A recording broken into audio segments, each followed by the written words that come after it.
waxayna socota oo shaqo fiican laga qabtay waqtiga aan casriyeynay cashuuraha wadamarista oo marka la yiraahdo runtii waxba la casriyeynaya ama system baa la abuuraya dadku systemka kaliya eegayaan iyo infrastructure-ka la abuuray laakiin shaqada ka culus waxa weeye in xog la helo data la helo in system-ka samaysaa waxay u baahan tahay inaad diiwaan geliso waxa la waxa gaari magaalada jooga gaariga chassis numberkiisa systemka geliso darawalkiisa laysankiisa maxaa la yiraahdaa qof kale oo shaqo culus runtii maanta hanaanka bilaabay hal gaari nooma diiwaan gashaneen oo dalka jooga si iska cashwaay iyo cashuurta loo eriyay jiray dadka gawaarida wadada lagu joojin jiray la hubin jiray inuu cashuur bixiyay in kale laakiin maanta systemkaas app qofka mobilkiisa ku jiraad ka arkaysaa inuu cashuurta bixiyay inaanu bixin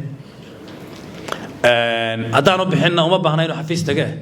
halka isagoo toogan lagu qabtay intuu 4 number garaaco toos u diraya khasnada toos u tagaysa waxa kale oo soo wadnaa hadda oo maalin dhow iyadana aan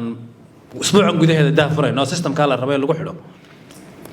kamaradaha magaalada ku yaala waxay qaban doonaan gaariga aan cashuurta bixin oo labada system baa isku xidhayna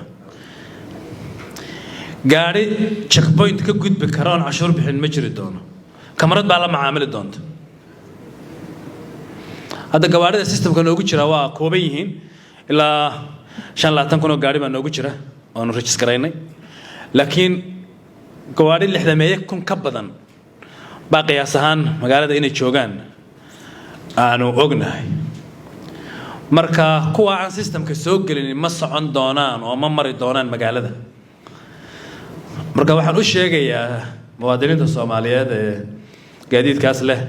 intaanay kamaraduhu qabanin inay hadda iska leergareeyaan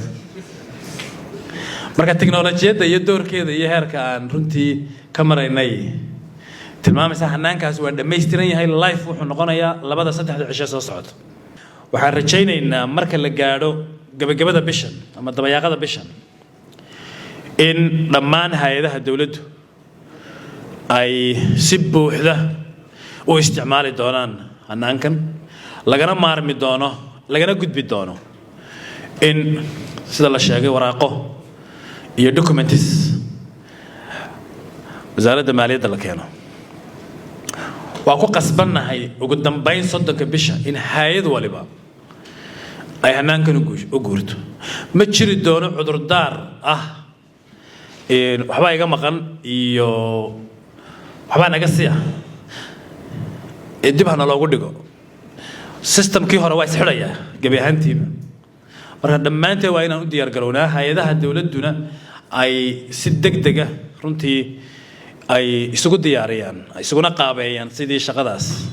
ay door uga qaadan lahaayeen ugalana shaqeyn lahaayeen xafiiska xisaabiyaha guud iyo wasaaradda maaliyadda guud ahaan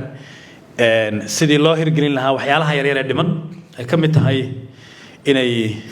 shahaadooyinkooda loo abuuro loona diyaariyo dadka eegmanayaasha hawlahan u qaabilsanna runtii saxiixyada loogu sameeyo